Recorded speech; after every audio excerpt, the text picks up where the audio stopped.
Welcome back to the Buddhist Psychology Podcast. I'm Lisa Dale Miller.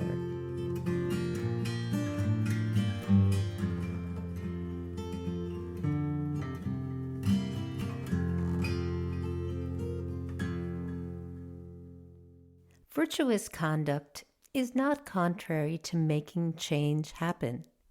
Kensei Norbu Rinpoche wrote, Buddhism has an unsentimental and realistic view of experience.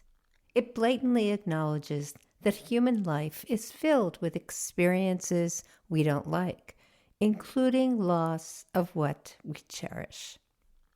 Well, that attitude does not preclude standing up in protest with millions of our fellow Americans to protect the democracy we cherish. All of this current chaos is rooted in the kleshas, afflictive, cognitive, affective states that cloud the mind and ultimately lead to unwholesome action. Ruthlessness, selfishness, self-obsession, carelessness, fearfulness, anger and jealousy are just a few of the countless ways humans experience the kleshas. Every kleshic mind state arises from one of three unwholesome roots, and they are greed, hatred, and ignorance. And Buddhist psychology views ignorance as the ultimate root of greed and hatred. Therefore, every kleshic mind state has at its core ignorance of the way things truly are. Since the kleshas are so ubiquitous, we can't avoid them. So, holding all human experience with wise view helps us skillfully navigate distress and loss. This means we clearly see that all experiences are characterized by impermanence, not self, and unsatisfactoriness. Seeing impermanence means we know the innate, planned obsolescence baked into all manifested forms. Nothing stays the same. As soon as anything arises, it becomes entropic and starts decaying. Seeing not self means knowing experience does not solely depend upon us. We are just one of myriad causes and conditions that make up any moment of existence. We are not at the center, nor are we superfluous. Interdependence is how things truly are. Everything we think, feel, and do has ramifications. We are part of this world, not separate from it. Seeing unsatisfactoriness means knowing unsatisfactoriness is baked into every experience because of impermanence. Nothing lasts forever or stays the same. Yet our internal sense is that everything will stay as it is. So when things are difficult, we think it will never end. When things are wonderful, we tell ourselves it will always be this way. These waves of hope and fear ceaselessly toss us around on the sea of life's endless shift. That is the very definition of suffering. Clear seeing these three characteristics mitigates the negative effects of unwholesome thoughts, speech, and action, even in the midst of their arising. So we don't have to be perfect beings to perfect skillful action. Accomplishing skillful action requires what I call purposeful coping, something I'm finding myself doing on a daily basis, given the deleterious effects America's political crisis has on every American, whether they know it or not. Purposeful coping can't happen without vigilant attending to one's reactivity toward difficult circumstances. Presencing reactivity has a way of transforming it into a kind of workable responsiveness to difficulty. When we let go of the need for perfection and open-heartedly meet outrage at the unspeakable ignorance of our leaders, we can wisely recognize how all deviant behaviors are actually imbued with the possibility of wisdom, transformation, and repair. Embracing such possibility helps us avoid collapsing into isolation and hopelessness. Twice this month, over 5 million Americans came together to nonviolently protest in communities in every state, red or blue. That is a remarkable development for a populace that has been asleep at the wheel for years, lost in a delusion that Americans do not have a strong set of shared values. It appears that liberty and justice for all is something most Americans will fight hard to protect and preserve. 2,000 residents of our relatively small town with diverse political persuasions, including veterans and military personnel, protested together with joy, gravity, and many hilarious yet poignant signs. Our fellow residents honked and waved as they passed by. I only saw one die-hard Trumper give us the finger from his monster truck until he couldn't refute the power of the crowds before him. Purposeful coping also requires virtue as an animating principle and ethical conduct as real-life action. Both create activism that actually works. The large protests I attended in my area mirrored both in spades. The Abhidhamma and the Pali Canon equate sila, or virtue, with right speech, right action, right livelihood, and harmonious, coordinated conduct. The historical Buddha often associated virtue with nonviolence, wise speech, non-intoxication, wise concentration, and respectful engagement.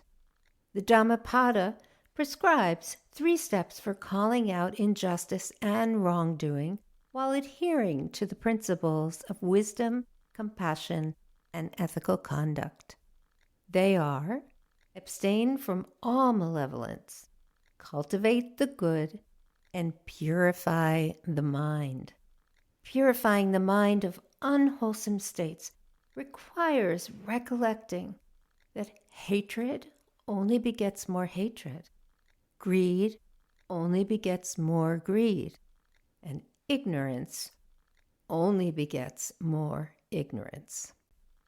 Intentionally protesting while holding these principles at the forefront of our mind-heart averts creating more suffering in our efforts to alleviate injustice.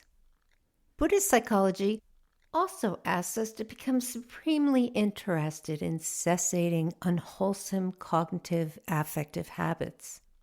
The Buddha instructed us to awaken zeal for the non-arising of unwholesome mind states. This zeal inspires effort and energy and exerts the mind to strive for the continuance and strengthening of wholesome mind states. The Buddha further taught that the more we cultivate non-arising of unwholesome mind states, the sooner we develop habitual wholesome bodily actions, wholesome verbal actions, and purification of livelihood. This is how we change the world from the inside out.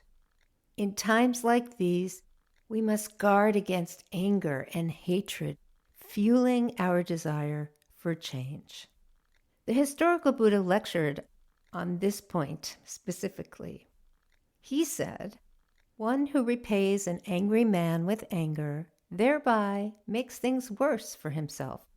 Not repaying an angry man with anger, one wins the battle hard to win." Practice for the welfare of both. When another is angry, mindfully maintain your inner peace. Here the Buddha is asking us to cultivate equanimity to achieve freedom from conflict, contention, and strife. The great Mahamudra teacher Tilopa said to his student Naropa, It is not the appearance that binds you. It is attachment to the appearance that binds you. Buddhist psychology asks us to clearly comprehend that what has already arisen is unfixable and unchangeable. Wrong view and wrong effort is clinging to a moment that has passed. The real fix lies in each successive moment, where we are free to choose to abate future arising of greed, hatred, and ignorance from within ourselves and from without in our world. The Buddha said, when one is devoted to wakefulness, one is possessed of mindfulness and awareness, acting in full awareness when going forward and returning, when walking, standing, sitting, falling asleep, waking up, talking, and being silent.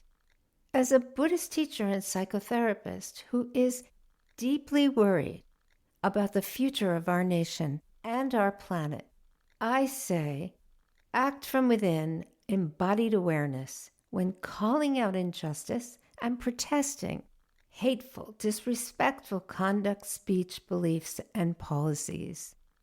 Act from within embodied awareness when speaking the truth of climate disruption, and refuse to be silent in the presence of those who ignorantly dispute climate change for their own greed.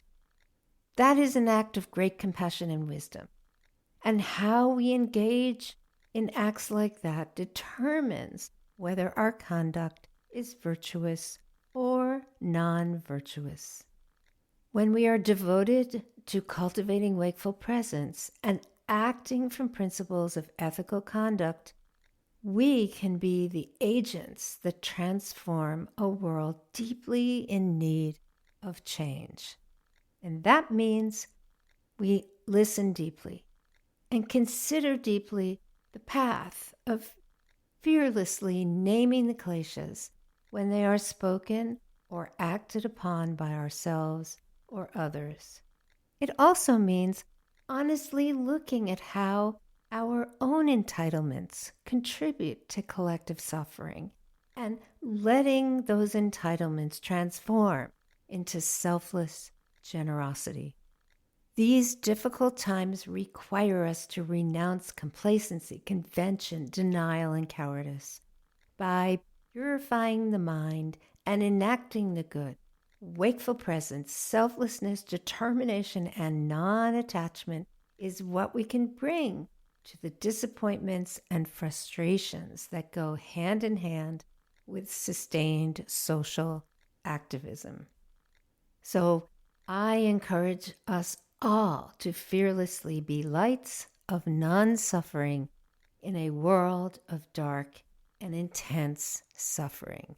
This is how we can work tirelessly to liberate all beings from needless, heedless suffering.